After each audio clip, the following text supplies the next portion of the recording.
নিয়ে চলে আসলাম আমার সেই বাঁধাকপি রেসিপিটা। যার যার পছন্দ আপনারা করে খেতে পারেন। এত লোভনীয় মাশাআল্লাহ। আসসালামু আলাইকুম, হ্যালো এভরিওয়ান, কেমন আছেন সবাই? চলে আসলাম আপনাদের মাঝে আমার সেই পছন্দের বাঁধাকপি রেসিপিটা নিয়ে। আজকে আমি বাঁধাকপিটা কিভাবে প্রসেসিং করব এই ভিডিওটার মধ্যে সম্পূর্ণটা দিয়ে দিব।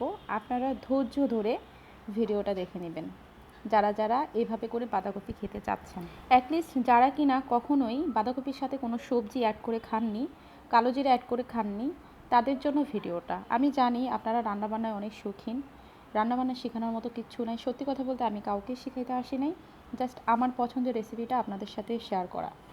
রান্নাবান্নার দিক দিয়ে বলেন বা অন্যান্য কাজকর্মের দিক দিয়ে বলেন, আমি নিজেও অতটা পারদর্শী নয়। যেহেতু আমি নিজেও তেমন কিছু জানি না, আপনাদের কাছ থেকে আমার অনেক কিছু শেখার আছে। যাই হোক, আজকে আমি আমার রেসিপিটা কিভাবে করব পুরো প্রসেসিংটা আপনাদেরকে এই একটা ভিডিওর মধ্যে দেখিয়ে দিব। ধৈর্য ধরে আমার পুরো ভিডিওটা দেখবেন আমার আপি ভাইয়ারা, বিশেষ করে আমার স্টুডেন্ট ভাই বোনদের জন্য, যারা কিনা হঠাৎ করে হোস্টেলে গিয়েছে, রান্না করে খেতে পারছে না, তাদের জন্য বিশেষ করে কাজে লাগতে পারে এই সিম্পল রান্নাটি। আর এটা যেমন সিম্পল তেমনি খেতে অনেক গর্জিয়াস, ভীষণ লোভনীয়। আর একটা কথা কি, আমি নিজেও এই ফার্স্ট বাঁধাকপি কালিজিরা দিয়ে ভেজে খেয়েছি। এত সুস্বাদু বলার মতো না। আমার মেয়ে তান্না, ও কখনোই সবজি খেতে চায় না। ও কি করেছে জানেন, লাঞ্চ টাইমে 2-3 বার নিয়ে খেয়েছে, দেন ডিনারেও সে চাচ্ছে। আমি তো ওর মুখে শুনে জাস্ট অবাক। ও বলছে, আম্মু তোমার সেই বাঁধাকপি রেসিপিটা কোথায়, আমাকে দাও, আমি সেটা দিয়ে ডিনার করব। আলহামদুলিল্লাহ, ভীষণ ভালো লেগেছে আমার কাছে যে আমার মেয়ে পছন্দ করেছে, বা আমি আমার বাচ্চাদেরকে একটা লোভনীয় খাবার দিতে পেরেছি। তারা অনেক এক্সাইটেড অ্যান্ড আমার কাছ থেকে চেয়ে খেয়েছে। এটা আলহামদুলিল্লাহ আমার কাছে অনেক বড় পাওয়া। আর আমি কিভাবে রান্নাটা করছি আপনারা কষ্ট করে একটু দেখে নেবেন।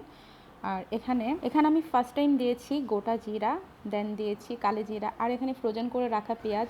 খালাকে দিয়ে এখানে পেঁয়াজ রসুন এক বক্স করে কেটে আমি সুন্দর করে ডিপ ফ্রিজে ফ্রোজেন করে রেখে দিয়েছি। আমি আমার প্রয়োজন মতো নামিয়ে তরকারি রান্না করি। আর এখানে আমার পুরো 1 সপ্তাহের পেঁয়াজ আছে, রসুন আছে, এগুলি আমি 1 সপ্তাহ পর আবার কাটাবো। কারণ বেশি রাখলে আবার সমস্যা, বেশি ফ্রোজেন করা জিনিস শরীরের জন্য অত্যন্ত খারাপ। আর পেঁয়াজ রসুন কেটে আমার মূল্যবান সময়টা আমি নষ্ট করতে চাই না গাইস, যেহেতু আমি খুবই বিজি। বিশেষ করে যাদের ঘরের মধ্যে অবশ টাইপের আন্ডা বাচ্চা আছে, যেমন আমার বাসার মধ্যে একটা আছে, গাঁটটি বেঁধে স্কুলে নিয়ে যেতে হয়, সেখানে দারোয়ানের মতো দাঁড়িয়ে থাকতে হয় টানা 3টা ঘন্টা, একটু বসতে পর্যন্ত দেয় না। বিশ্বাস করেন গাইস, কী যন্ত্রণার মধ্যে আমি আছি জানেন। তার মধ্যে 4-5 রকমের রান্নাবান্না তো আমার জন্য স্বপ্নের ব্যাপার। যাই হোক, এখানে আমি কিভাবে রান্না করছি আশা করি আপনারা মন দিয়ে দেখছেন। বিশেষ করে আমার স্টুডেন্ট ভাইয়েরা, আমার কিছু প্রবাসী ভাই আছে, অনেক রান্নাবান্নাই জানেন না, তাদের জন্য। ঠিক আছে, আমি কিন্তু শিখাইতে আসি নাই, জাস্ট আমার পছন্দের রেসিপিটা আপনাদের সাথে একটুখানি শেয়ার করলাম, একটুখানি। এইবার আমি বাঁধাকপিটা খুব সুন্দর করে নেড়েচেড়ে দিব, একেবারে গায়ে করে ফেলবো কালি জিরা এবং কি গোটা জিরাটা। বিশ্বাস করেন, আজকের এই কালি জিরা দিয়ে বাঁধাকপি ভাজাটা যে এত লোভনীয় হবে আর এত টেস্ট হবে, আমি সত্যি ভাবতেই পারিনি। একটা কথা কি জানেন, রান্না হলো একটা আর্ট। ভালোবেসে যাই রান্না করবেন তাই অনেক টেস্টফুল হবে। এবার আমি সবজিটাতে একটা ডিম অ্যাড করব, তাই মাঝখানে একটা বৃত্ত তৈরি করেছি, দেখতেই পাচ্ছেন। এবার আমি ধপাস করে ঢেলে দিব সেই ডিমটা, আমার পছন্দের আন্ডা।